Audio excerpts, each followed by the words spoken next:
Mayroon ako ditong kalahating kilong pusit. Isison ko muna ng asin at paminta. Lagyan ko rin ng suka.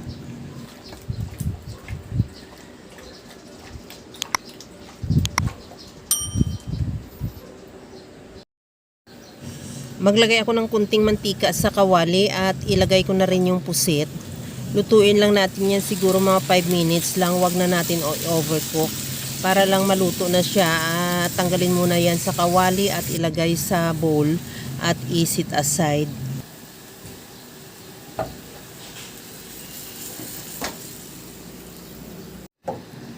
Maglagay na rin ako ng butter. Siguro mga 2 tablespoon lang na butter sa kawali at tunawin. Pagkatunaw niyan, ilagay ko na yung bawang. Gisahin lang natin hanggang sa maglabas ng aroma.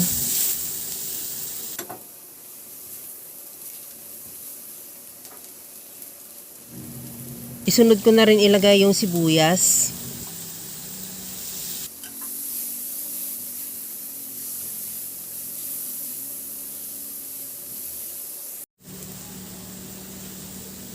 Maglagay din ako ng tomato paste.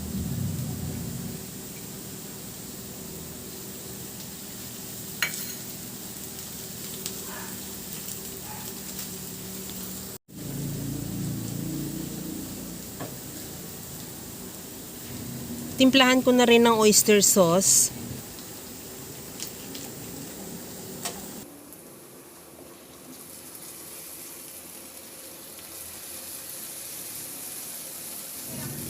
Okay na rin tong ating sauce. Ilagay ko na yung pusit.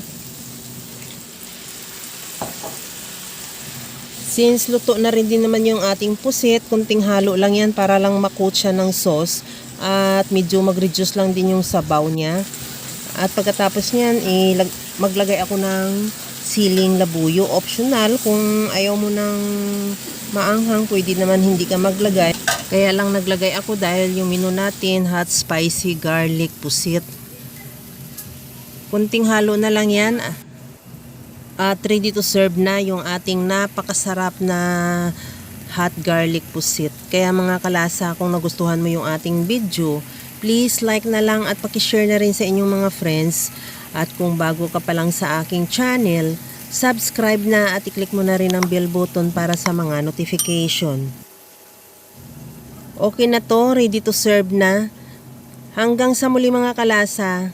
Thank you for watching. Bye-bye!